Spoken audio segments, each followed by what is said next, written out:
राज्यभरातील सर्व शाळा उद्या सुरू राहणार. शाळा बंद ठेवल्यास शिक्षकांचा पगार कापणार. मुख्याध्यापक मंडळाच्या प्रस्तावित संपाविरोधात शिक्षण विभागाचा कठोर इशारा.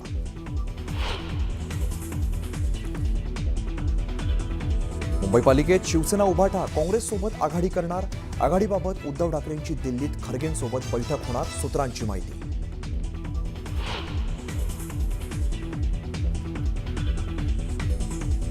जसं झाडाला मिठी मारतायत तसं बकरीला काय जाऊन मिठी मारत नाही. तपोवनातील वृक्षतोडीला विरोध करणाऱ्यांना नितेश राणेंचा सवाल. तर नितेश राणे वातावरण खराब करतायत. संजय शिरसाटांसह विरोधकांचा हल्लाबोल.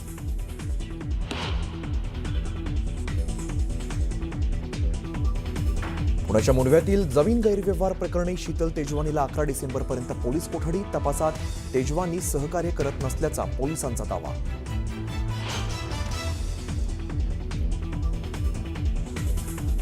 मुंबईतल्या गोरेगावमधील विवेक ज्युनियर कॉलेजने मुस्लिम विद्यार्थिनींसाठी गुरखाबंदी.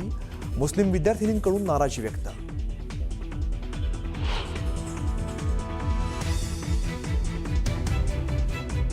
केंद्रीय मंत्री नितीन गडकरींकडून मुंबई गोवा हायवेसाठी नवी डेडलाईन. एप्रिल 2026 पूर्वी मुंबई गोवा हायवे पूर्ण होणार असल्याची गडकरींची लोकसभेत माहिती.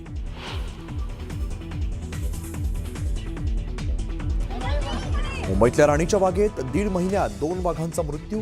शक्ती वाघापाठोपाठ शक्तीचा बछडा रुद्रचाही मृत्यू. वाघांच्या मृत्यूबाबत उच्चस्तरीय चौकशीची भाजपाची मागणी.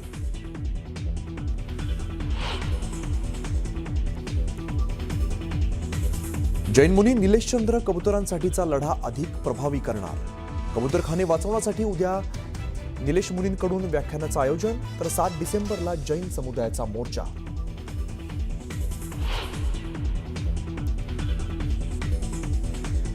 देशभरात इंडिगो फ्लाईट्सची सेवा विस्कळीत झाल्यामुळे प्रवाशांचा खोळंबा. विमानसेवा विस्कळीत झाल्याने इतर कंपन्यांचे विमान दर वाढले.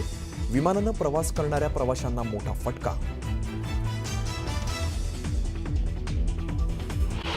वाहतूक कोंडी दूर करून चेंबूर ते मरीन ड्राईव्ह असा थेट प्रवास अतिवेगवान करण्यासाठी MMRDAनं ऑरेंज गेट ते मरीन ड्राईव्ह दरम्यान दुहेरी बोगदा प्रकल्प हाती घेतलाय. मुंबईतल्या ऑरेंज गेट ते मरीन ड्राईव्ह दुहेरी बोगदा प्रकल्पातील भुयारीकरणाच्या कामाला सुरुवात झाली आहे. मुख्यमंत्री देवेंद्र फडणवीस यांच्या हस्ते भुयारीकरणाच्या कामाचा शुभारंभ करण्यात आला. यावेळी ऑरेंज गेट इथल्या लॉन्चिंग शाफ्ट इथून पहिला टनेल बोरिंग यंत्र भूगर्भात सोडण्यात येणार आहे. 2 TBMच्या माध्यमातून ऑरेंज गेट ते मरीन ड्राईव्ह दरम्यान भुयारीकरण केलं जाणार आहे. 9.2 किलोमीटर लांबीच्या या दुहेरी बोगद्यासाठी 9,158 कोटी रुपये खर्च अपेक्षित आहे.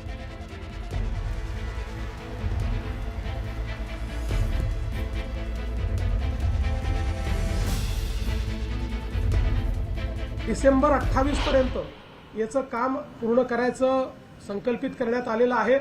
पण आमचा आग्रह आहे की ते अजून 6 महिन्यापूर्वी संपलं पाहिजे. LNTला हे काम मिळालेलं आहे.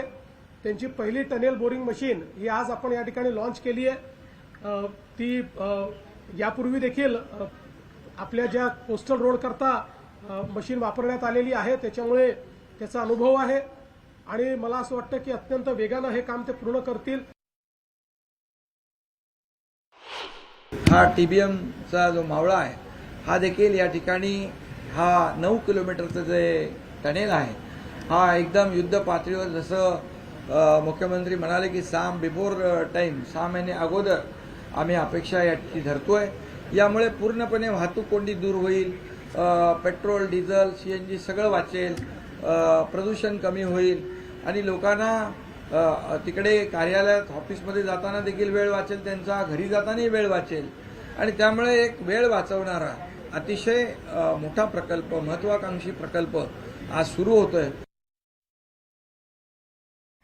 तर या टनेलद्वारे चेंबूर ते मरीन ड्राईव्ह हा वेगवान प्रवास नेमका कसा होईल त्यावर आपण एक नजर टाकूयात. ऑरेंज गेट ते मरीन ड्राईव्ह दरम्यान बोगदा हा अवघ्या 10 मिनिटात अंतर गाठता येणार आहे. या बोगद्यामुळे हा बोगदा कोस्टल रोडला जोडणार आहे. मग पश्चिम उपनगराकडे जाणं त्यामुळे सोपं होणार आहे. या वाहतूक कोंडीतल्या प्रवाशांची मुक्तता होणार आहे. या बोगद्याची लांबी 9.2 किलोमीटर असेल. मेट्रो 3 पेक्षा 50 मीटर खोल असा हा बोगदा आहे. ऑरेंज गेट ते मरीन ड्राईव्ह 9.2 किलोमीटरचा हा बोगदा फक्त 10 मिनिटात हे अंतर पार करता येणार आहे.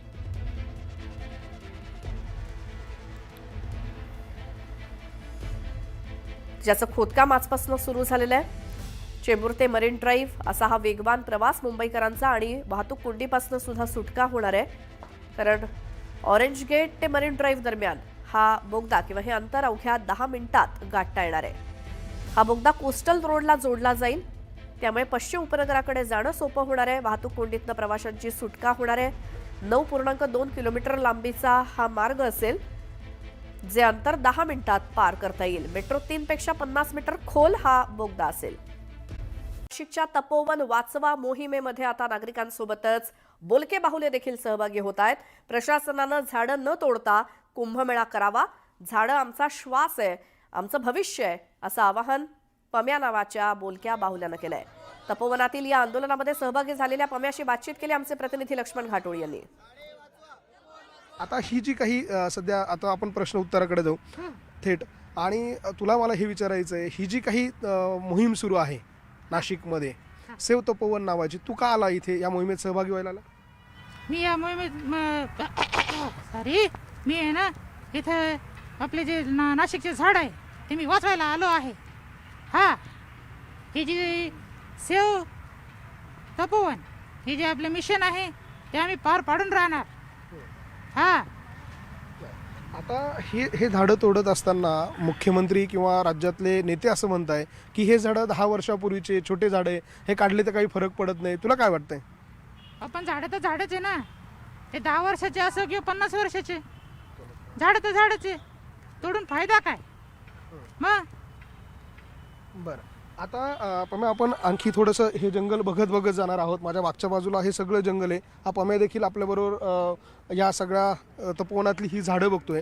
तुला हेही विचारायचं आहे की ही जी झाडं आहे ही वाचावी यासाठी सहभागी कोणाला करून घेतलं पाहिजे, कोणी सहभागी झालं पाहिजे, कोणाला तू आव्हान करशील? हे बघा, आमचे तात्या विंचू आहेत, अर्धवटराव आहेत, जसं मी आहे, तसे भरपूर कलाकार पण आहेत. त्यांनी पण या गोष्टीला सहभाग घेतला तर अतिउत्तम होईल.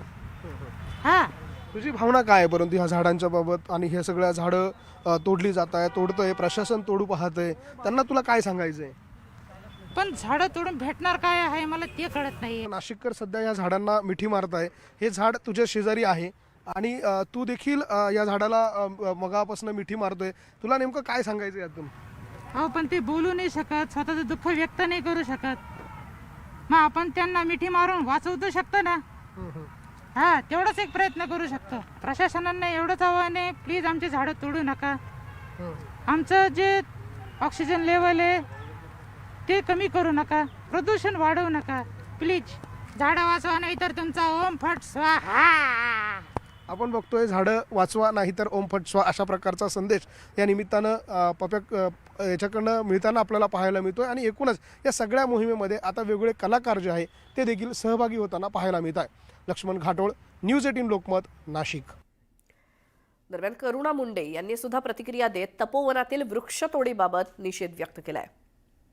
आज बघितलेलं आहे की इतके 33 एकरमध्ये जे 16,000 वृक्ष आहे ते कापण्याचा जे दुष्कर्म आहे, जे पाप आहे, ते हे शासन प्रशासन करत आहे. त्याचा आम्ही जाहीर निषेध करतोय. त्याच्यासाठी निषेधार्थ मी आलेली आहे.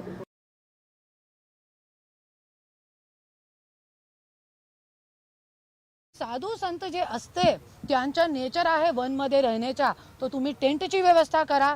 हे वनमध्ये ज्या वनमध्ये श्रीरामजीने तपस्या केली, खूप मोठ्या संतांनी तपस्या केली, ज्याच्यामुळे हे वनचं नाम तपोवन आहे. तो ते तपस्या जरी तुम्ही भंग केली तो महाराष्ट्राची जनता तुमची सत्ता गिराशिवाय राहणार नाही आणि तुम्हाला खूप मोठा भोग भोगावं लागले याच्यासाठी. तर नाशिकच्या तपोवनातील वृक्षतोडी विरोधात आता कामगारांची सीटू संघटना मैदानात उतरली आहे. सीटू संघटनेकडनं तपोवनात वृक्षतोडी विरोधात आंदोलन करण्यात येत आहे. तपोवनातील वृक्ष तोडू देणार नाही असं म्हणत सीटू संघटना आक्रमक झाली आहे. तपोवनात प्रशासनाच्या निर्णयाविरोधात घोषणाबाजी करण्यात आली. नाशिकच्या तपोवनातील झाडं वाचवण्यासाठी पर्यावरण प्रेमींनी उभारलेल्या आंदोलनाला वाढता पाठिंबा मिळतोय.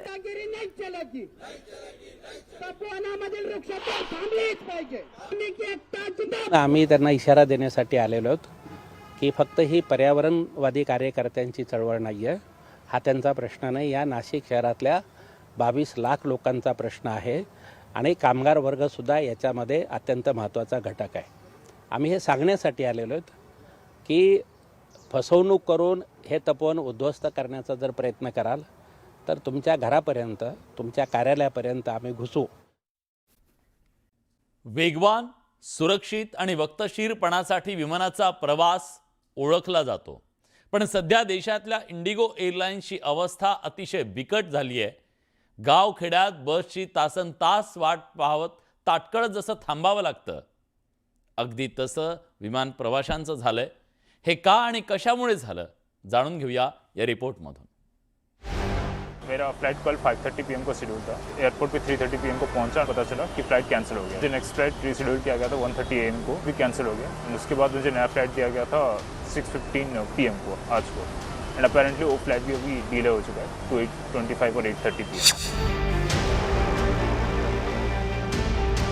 बहुत प्रॉब्लम आ रही है और इससे भी हम लोग का कनेक्टिंग भी था, तो वो फ्लाइट भी गया.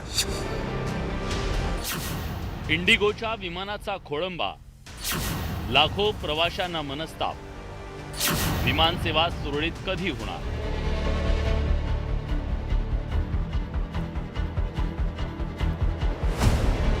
मुंबई विमानतळावर अडकून पडलेला मुंबई IITचा विद्यार्थी असलेल्या देबाशिष पांडानं मांडलेली ही व्यथा. यहाँ पे ही वेट कर रहा हूँ मैं खुद से रात. नहीं, एयरपोर्ट में सोया नहीं था बिकॉज मेरा लगेज था, तो मैं सोया नहीं था. ओडिशाला असलेल्या गावाला इंडिगोच्या फ्लाईटनं तो जाणार होता. मात्र इंडिगोची फ्लाईट वारंवार रद्द होत असल्यानं त्याला फक्त आणि फक्त मनस्ताप सहन करावा लागतोय. त्याला एअरपोर्टवरच रात्र काढावी लागतीये. बॉम्बे टू भुवनेश्वर. सो अभी मेरा फ्लाइट कल 5:30 PM को शेड्यूल था. मैं वहाँ एयरपोर्ट पे 3:30 PM को पहुँचा और मुझे पता चला कि जस्ट पहुँचने के बाद ही पता चला कि फ़्लाइट कैंसिल हो गया है. सो उसके बाद मुझे नेक्स्ट फ्लाइट रीशेड्यूल किया गया था 1:30 AM को रात के, एंड वो फ्लाइट भी कैंसिल हो गया. तर नाबारून भट्टाचार्य आणि त्यांचे 6 सहकारी मुंबईहून कोलकाता मार्गे आसामसाठी निघाले. मात्र त्यांच्या पदरीही मनस्ताप आला, तोही इंडिगोची फ्लाईट रद्द झाल्यानं. कोलकात्याहून आसामला जाणारी कनेक्टेड फ्लाईट त्यांना मिळेल का याची चिंता सतावतीये. बहुत प्रॉब्लम आ रही है और इससे भी हम लोग का कनेक्टिंग भी था. यहाँ से जाके कलकत्ता आज रुकने का बात था, फिर कलकत्ता टू डिब्रूगढ़ वो भी एक फ़्लाइट है कल का, that is also a connecting flight. So हो सकता है कि अगर इस वजह से कल उसको वो फ्लाइट भी गया, प्रॉब्लम तो काफ़ी फेस करना पड़ रहा है. तो भी शायद से आपको 24 घंटों से ज़्यादा रुकना पड़ेगा यहाँ पर. बिल्कुल बिल्कुल, अब तो ये क्लियर है कि हमको 24 से ऊपर रहना ही रहना है. देबाशिष पांडा आणि नाबारून भट्टाचार्याप्रमाणे देशभरातल्या विविध विमानतळांवर हजारो प्रवाशांचे हाल होत आहेत. इंडिगो फ्लाईटमधून प्रवास करणारे प्रवासी विमानतळावर अडकून पडलेत. याबद्दल प्रवाशांनी संताप व्यक्त केलाय. काहीच व्यवस्था नाही आहे इंडिगोचे. म्हणजे सर्व असे कर्मचारी कुणी काही उडवडूची उत्तर देत आहे. लहान मुलांचे हाल होत आहेत, खायला काही नाही आहे. किती तास झाले तुम्ही थांबले? साधारणतः 10 तास झाले मी आतमध्ये आहे. आज सुबह पेपर में आया है कि इंडिगो का कुछ प्रॉब्लम चल रहा है. इसका मतलब अगर वो प्रॉब्लम चल रहा है तो वो कल की न्यूज़ है, तो लोगों को बताना चाहिए था कि कल ही ऐसा प्रॉब्लम हुआ है. तो सुबह लोगों को मैसेज आने चाहिए थे कि फ्लाइट डिले हो सकती है या कैंसिल हो सकती है. देखो मेरा T2 पे मैं रीच हुआ था, मेरा लगेज आ चुका है. T1 पे मैं इधर लेने के लिए आया हूँ. तो टर्मिनल 2 से टर्मिनल 1 तक आना और इतना लगेज लेके खड़ा रहना, बच्चे बूढ़े लोग सब लाइन पे खड़े हैं. फ्लाइट अभी वो लेके चला जाएगा, बॉडी लेके चला जाएगा, लेकिन हम लोग नहीं जा पा रहे. आप नहीं जा पाओगे. हाँ, उधर कौन रिसीव करेगा? और रिसीव अभी घर वाला अभी वहाँ जा रहा है, मुंबई और कलकत्ता जा रहा है एम्बुलेंस से, उधर जाके रिसीव करेगा घर पे. तो टिकट का इतना भाव बढ़ा रहा है. सरकार से निवेदन है क्या और भी जो कंपनी, जो बड़ी बड़ी कंपनी लोग हैं, अपने फायदे के लिए गरीब आदमी को, पेशेंट पड़ा हुआ है, माँ बाप एक ही लौता लड़का है दुनिया में और कोई नहीं है उसका. 3 साल से इलाज करते करते आज चेकअप पे आया और दुनिया से चला गया. लेकिन माँ बाप साथ में नहीं जा पा रहा है. बॉडी चला जाएगा. हम लोग इधर बैठा है, सुबह से बैठा है 6 बजे से. कल रात से हम लोग कोई नहीं सोया. या संपूर्ण गोंधळासाठी इंडिगो एअरलाइन्सनं क्रूच्या तुटवड्याचं कारण सांगितलंय. इंडिगो एअरलाइन्समधील फ्लाईट ड्युटी टाइम लिमिटेशन या नियमामुळे हा गोंधळ उडाल्याचं समोर येत आहे. तीसरा FDTL DGCA ने अभी रिसेंटली इम्प्लीमेंट किए हैं, तो उससे ऑब्वियसली पायलट्स की रिक्वायरमेंट बढ़ गई है एयरलाइंस के लिए. तो उनको भी उसको एडजस्ट होने में, सेटल डाउन करने में, रोस्टर सेटल होने में थोड़ा टाइम लगता है। स्वस्त दरात तिकीट मिळावं यासाठी अनेक प्रवासी आगाऊ तिकीट बुकिंग करतात. अनेकांचं कनेक्टिंग फ्लाईटचं नियोजन असतं. मात्र इंडिगोच्या गोंधळामुळे या सगळ्या नियोजनावर पाणी फिरलं गेलंय. आता इंडिगोच्या या गोंधळामुळे प्रवाशांना झालेला मनस्ताप आणि हालाची भरपाई कशी होणार, DGCA याबाबत कोणती पावलं उचलणार आणि या विमानसेवा कधी सुरळीत होणार याकडे प्रवाशांचं लक्ष लागलंय. Bureau report, news 18 Lokmat.